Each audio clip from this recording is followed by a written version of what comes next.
sleep on We Live Here. So for those of you who haven't been to a Jewish sleepaway camp before, it's very touchy-feely. So think constant cuddle puddles, hammock sharing, cabin circles every night, journal circles till 1 a.m. For me, gospel helped me to continue and to keep going. Gospel is what is the reason that I'm still here. We'd be walking through the hallways freshman year, and she'd be like, hey guys, this girl's name's not pronounced Sadana, it's Sadna, you better get it right. We threw confetti at each other. We even threw confetti at our moms.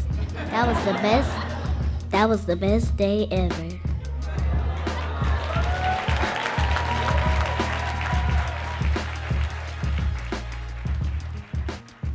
Hey, it's me, Tim. And me, Camille. And we're going to start the show by taking a little detour from housing, just a little one, and take you back in time to 2011. And that's when, and this is going to sound kind of gross because it was, raw sewage began leaking into rivers and streams, even into people's basements. Folks who live in St. Louis for a while know this story well. It was, to put it mildly, a mess. Yes. In the late summer of that year, the Metropolitan St. Louis Sewer District, or MSD, who was ultimately responsible for this sewage getting into places where it shouldn't go, reached a huge agreement with the U.S. Environmental Protection Agency. And full disclosure, MSD is a sponsor of We Live Here, but that has no influence over this content. Yes. So at any rate, under the agreement with the EPA, MSD had to make some big upgrades to the tune of $4.7 billion with a B dollars. But as the work got underway, Adolphus Pruitt, president of the NAACP in St. Louis, started hearing complaints. Minority contractors and other folks saying they were not getting a fair share of the business that was being done out in MSD. So we began to advocate to change the way MSD was doing business. That led to the discussion about them doing a disparity study. And once that report was finished, there were a lot of ideas floating around about how MSD could go about changing the way it does business. But Pruitt wanted to use a technique he had heard about from other parts of the country. It's called a community benefits agreement. A community benefits agreement basically is a understanding between in most cases, a private developer and citizens or organizations of the community who want to see more come out of a project than what normally you can expect. Pruitt's push worked, and the NAACP, with 9 other organizations, including the Coalition of Black Trade Unionists, the National Society of Black Engineers, and Metro St. Louis Coalition for Inclusion and Equity, signed on to the CBA with MSD. The deal had some teeth. It provides for binding arbitration in a disagreement, and it also provides for injunctive relief where if we felt that they were in breach, we can get them notice of a breach, and if they don't fix the breach, it provides that we can go into the circuit courts. Pruitt says that carrot and stick approach to the CBA came in handy when he and others began to hear new complaints from minority and women contractors. The numbers as relates to the number of minority workers and the work hours being attained by minorities and women, we didn't think it was sufficient. We didn't believe that the MSD was doing everything it could do. And we wound up putting together some procedures, some practices, some tracking, all sort of things. MSD worked, we sat around the table for almost more than a year, hours of peeling back the onion and looking at how we do this, both how we do it as advocates and how MSD does it as a public operating entity. And we think that at the end we came out with something where I think it's safe to say that MSD and us as a team have created something that is very special and is really doing a significant job and doing it better than anybody, not only in the region, not only in the state. But if we were to put it up against outcomes in the country, we would be in the top 10. Fast forward a couple of years, and Pruitt, who previously worked in real estate and business development, sees a new opportunity in Midtown St. Louis. The Foundry is under development there at at Spring and Forest Park. Yeah, The Armory under redevelopment. You got a new hotel and you have all these apartments being redeveloped in that area. So you had a lot of synergy. Then you got the brand new hospital. The new construction is being guided and promoted by the St. Louis Midtown Redevelopment Corporation. Its shareholders are St. Louis University and SSM Health. And with a little help from City Hall, and after months of negotiations, Pruitt reached a similar deal to the one he had with MSD with the new St. Louis Midtown Redevelopment Corporation. It includes tracking the number of women and minority-owned businesses, and it funds a city position to monitor the agreement and make sure goals are met. And tucked inside its large footprint are a couple of neighborhoods that could see housing development. And what the agreement basically says is that any housing development that comes up out of this must have the approval from those two neighborhood organizations.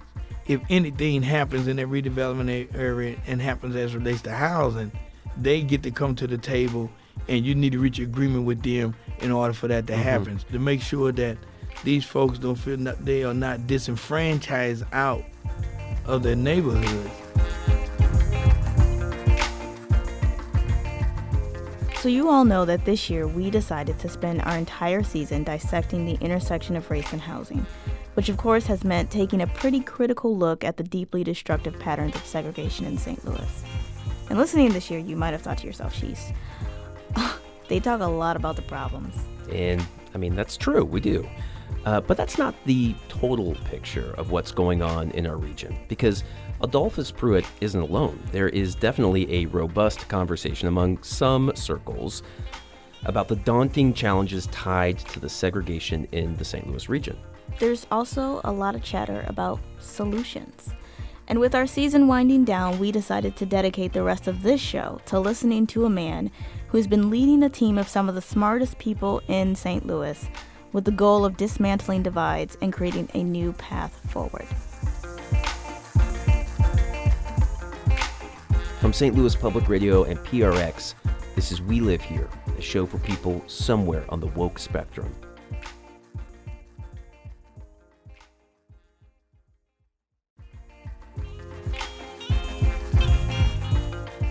You guys have gotten to know a bunch of people concerned with, affected by, and even perpetrating the intense system of segregation in St. Louis.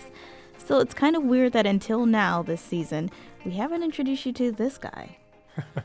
Hi, my name is Jason Burnell. I've been stirring up trouble for the last couple of years. Yeah, how you been doing that? Bringing people's attention to the disparities that continue to shape outcomes here in St. Louis. And you do that because you are a... I am a professor. Complete the sentence. Do you mind mentioning you're a professor of? I am a professor. I'm an associate professor at the Brown School at Washington University in St. Louis. I teach in both the public health and social work programs. Awesome. Jason is pretty well known for a research effort he led a couple years back about racial disparities in health outcomes.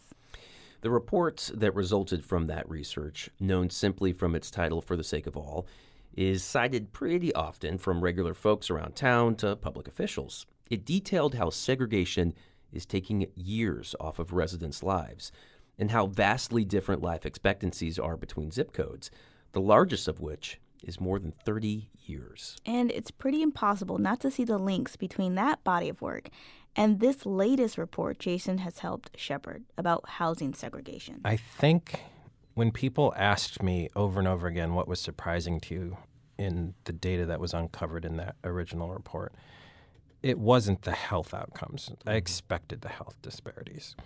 The extent to which segregation was still very much with us. As I've started saying, it's not grainy black and white newsreel footage. Yep. It's right here, right now, and it's still impacting outcomes. And it's kind of this central organizing factor because of all the things that spin off of where you live. It's your access to education. It's your access to social networks and social support. It's your access to transportation, services, amenities, doctor's offices, everything that flows from where you live.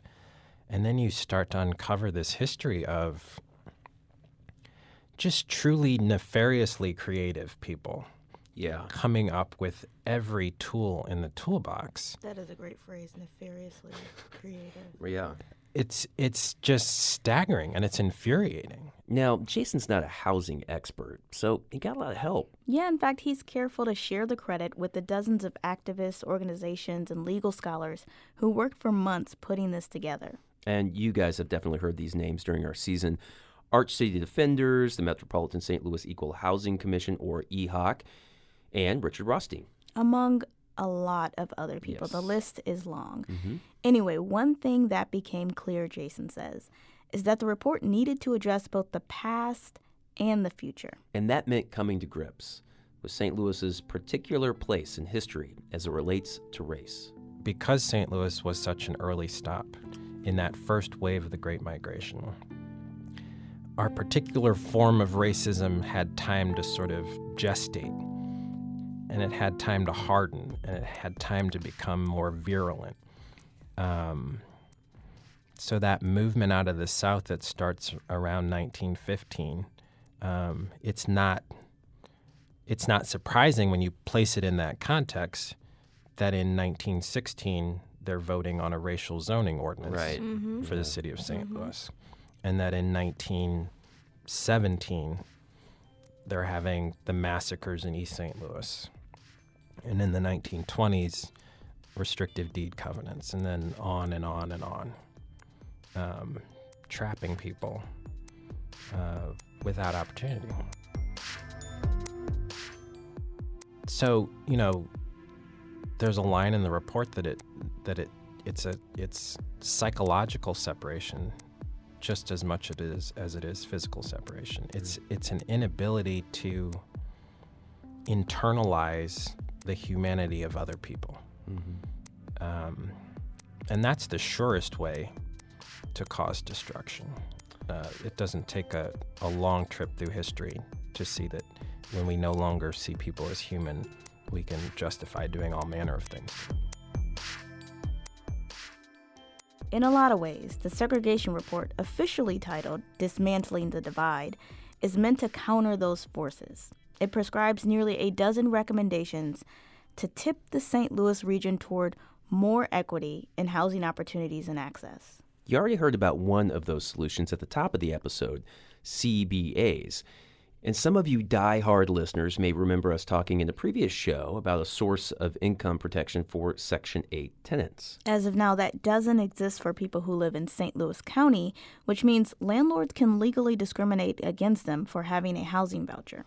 Other recommendations include reforming tax incentive programs and boosting tenant protections in order to reduce evictions and illegal lockouts. So the recommendations were really vetted with the experts who are doing the work in the field around equal housing and housing discrimination and equitable development. So I actually think that is the superior model even to the first report. So if you're at home thinking, cool, a report, recommendations, is anything going to happen though? Jason says, yeah, something is definitely going to happen because things are already starting to happen. One of the biggest shifts, in fact, came this summer, just a couple months after the segregation report's release. Are we ready? All right. A handful of public officials called reporters together to make an announcement. Well, thank you for joining us this morning. Earlier today, I signed an executive order establishing a task force charged with developing recommendations for establishment of a housing trust fund in St. Louis County. This is St. Louis County Executive Steve Stanger at the press conference. The impetus for this action is based on a self-evident truth that every St. Louis County resident deserves a decent and affordable place to call home. This task force will be responsible for identifying the funding priorities and potential revenue sources for a housing trust fund, while also outlining the appropriate governance and administrative framework to ensure the fund helps meet the housing needs of the largest number of county residents. Okay, we know that was a mouthful, so let's break it down. Basically, St. Louis County officials have decided they're going to set up a specific pot of local money, a trust fund, to better meet the needs of residents struggling to find, keep, and maintain safe, affordable, and habitable housing. Which Stenger points out is not a very unique issue. There is not a single state, county, or metropolitan area in the entire country where a full-time worker earning the federal minimum wage of $7.25 an hour can afford a decent 2-bedroom apartment. This is quite simply an unacceptable situation. Hundreds of communities around the country have turned to housing trust funds to help fill gaps in funding that traditionally came from state and federal governments. You know, we've had multiple reports that have talked about this, and it just is time. You know, I think, we can all say, oh, why didn't we do it earlier, or why didn't our community step forward and do this earlier? But, you know, I think we're wasting time saying that. In fact, the county is trailing others in the region. The city of St. Louis already has a housing trust fund, but that, of course, doesn't cover the thousands of people who don't live in the region's urban core. Adrienne Bracey, CEO of the YWCA Metro St. Louis, says the Housing Trust Fund is a critical need. She's co-chairing the task force along with Chris Kraymeyer of Beyond Housing, who's been on our show a couple times. This task force gives us an opportunity to truly dig deep, to understand the underlying issues, and then craft a delivery system to truly make a change in the housing situation for families in St. Louis County. I look forward to working with the extremely talented and experienced members of the task force and staff of St. Louis County to craft the most effective recommendations for the county executive. Thank you. So like we said earlier, the announcement came this summer. Since then, the task force has had a few meetings and started soliciting feedback from county residents about things they'd like to see the fund used for. Because remember, local funds equals local control. In theory. In theory. Yes. And the group is expected to have an update on their efforts early next year. But Jason says that's not the only recommended solution in the report that's gotten some attention. The city of St. Louis has poured more money into its own housing trust fund. And housing advocates have teamed with local bankers to explore a fund that would subsidize lending in areas where it's difficult for people to get financing. Kind of like a reversal, if you will, of redlining. Jason says it's imperative that progress like this continues to ripple out. I think people were kind of waiting for this report. And sure, many of the proposed solutions are pretty logical and what you might expect from a report like this. They're built on models that are already in use, maybe just not here. But there was one recommendation that's just different enough from the others that we had to ask Jason about. And I took a lot of hope from, I read this article in the New York Times about this movement that's afoot called co-housing. We're going to talk about that. We are? Yes. Cool. So should I stop talking about it? No, please go on. We'll just use it as a transition. Just let you in our brain.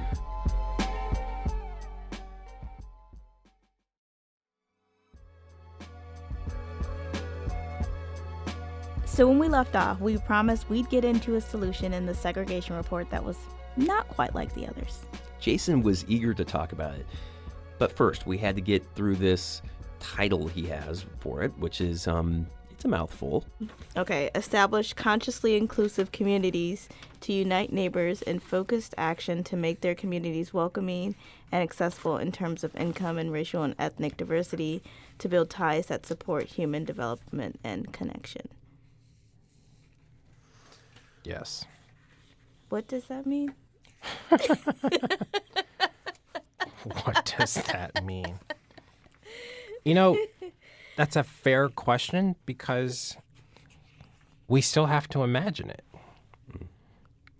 But we can't get there until we make that our goal, until that's part of the intention. But what I had in mind was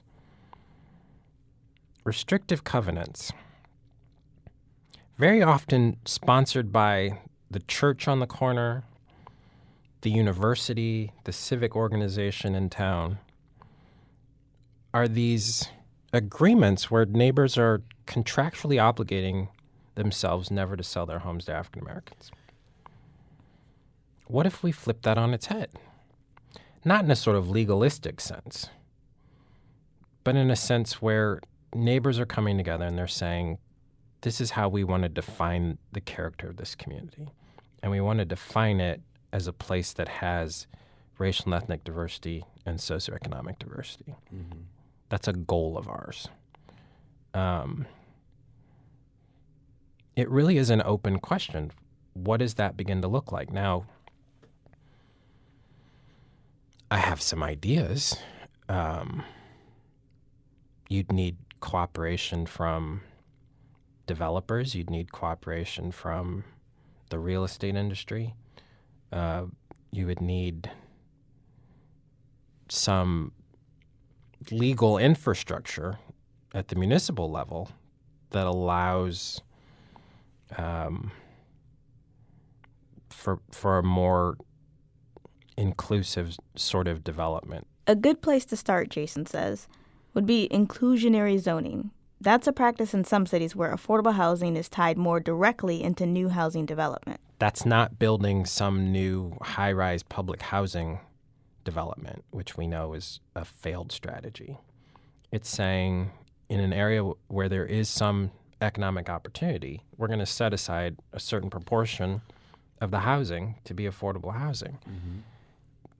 There are other sensible, innovative, creative. So what if that creativity is not nefarious creativity, but actually productive creativity? Can you see something like that in St. Louis? I can. There are already these pockets of diversity in St. Louis that need to be protected, and they're only going to be protected if people are making conscious choices to protect them. According to the New York Times, which who doesn't trust the New York Times? Some people. Some people. I can think of one. You walk right into that. Maybe some of you really listening. Who knows? We better get back on track now. So anyways, Jason found out about this idea in the New York Times. Is where he got it from. And according to the New York Times, we digress, there are 165 co-housing communities in the U.S. right now, and 140 are in the planning stage, according to the New York Times. Jason knows people are skeptical this idea would ever take off. In fact, he jokes that this recommendation is the one the other partners let him put into the report. How do you put air quotes? How do you oversound? But I'm doing it right now. Yeah. Let him put into the report. Because, I mean, come on. It could seem a little, I'm just saying this, it could seem a little Pollyannish to think that it could happen here. I mean, a big chunk of this report is about how many times throughout the years St. Louis has chosen to embrace racism and segregation. But Jason believes there is fertile ground to plant the seeds for a co-housing, inclusive community in the St. Louis region. This notion that in this alienated postmodernist moment that we live in, people want to create community. They want to live with each other in community. And folks are buying houses in proximity to one another and setting aside some common space where they have meals together. They decide what the rules of the community are going to be. And it's multi-generational. And there was a part of that article where they said some of these co-housing developments have added affordable housing.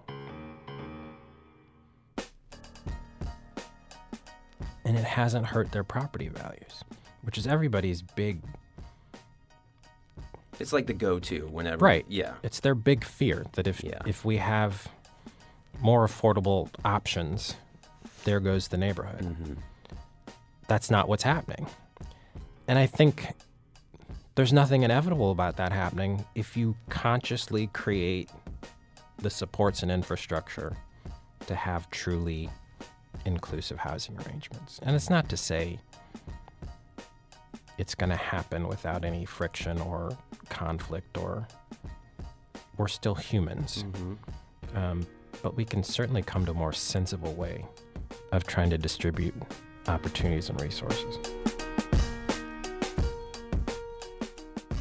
It's worth keeping in mind that though there's certainly potential for some or all of the ideas listed out in the report to make a dent in segregation in St. Louis, but people aren't naive about the hurdles in front of these solutions. Which brings us back to Adelphus Pruitt, the head of the local NAACP, who pushed for that community benefits agreement after the summer of sewage. He says... Oh, God. Too much? Too much. Much. Summer sewage.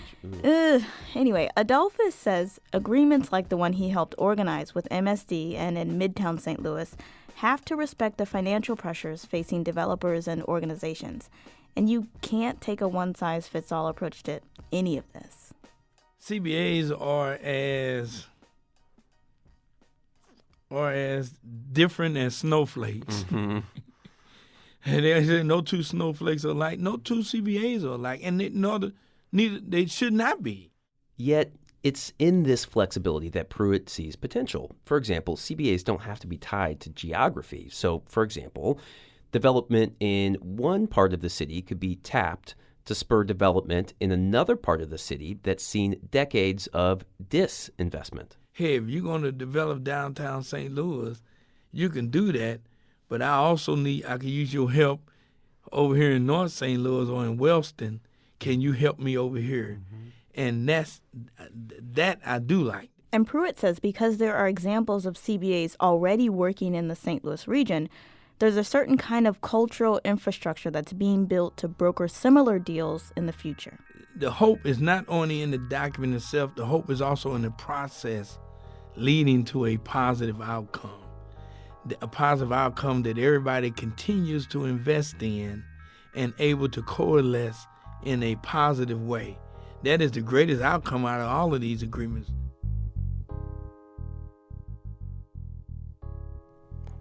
Do I think that we will be a completely changed region in 10 years? No. I think there is a sense in which you can't put the toothpaste back in the tube. Mm-hmm. You can't unknow some of this. Mm-hmm. And people will no longer be able to say, I didn't know that. It's possible to know that. It's possible to know not just about our history of segregation, but the ways in which we continue to maintain segregation in St. Louis. And I think you're going to see more people showing up and standing up, and a new generation of leadership coming to the fore, asking different questions. I'm also hopeful that you begin to see organizing and advocacy that isn't just, I tend to err on the side of persuasion, but my activist friends talk more about demands and power, but to be able to have residents who are organized enough to exert some influence in places of power, I think the combination of those bodes well. And there is so much that can be done at the local level, in part because things at the federal level are so broken. It's cities who are really kind of innovating. And I think that is reason to be hopeful.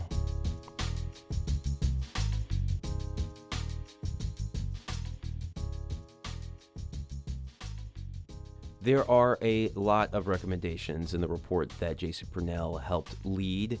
And if you want to read the entire report, we're going to post a link to it at our website, which is welivehere.show. welivehere.show. So go there and check out the entire report. Yes. Also, we need to say thank you to our colleague, Ashley Listenby. She let us use some of the tape that she had gathered at that press conference about the Affordable Housing Trust Fund this past summer. Next time on We Live Here. Oh, yeah, it was really bad. Plus, I had 4 back surgeries.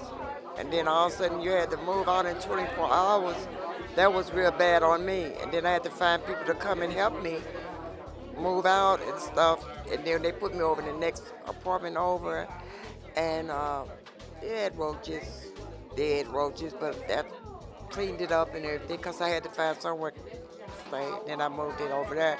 And then found out you had to leave out again. Oh, hair falling out, everything. I was really stressed about that. We Live Here is produced by me, Tim Lloyd. And me, Camille Stanley. Robert Peterson, Director of Radio Programming. He's our boss. And from St. Louis Public Radio. I forgot what we were supposed to say next. My God, it's been a long season, guys. Back away slowly. From the microphones. And from St. Louis Public Radio and PRX. This is We Live Here. I like that.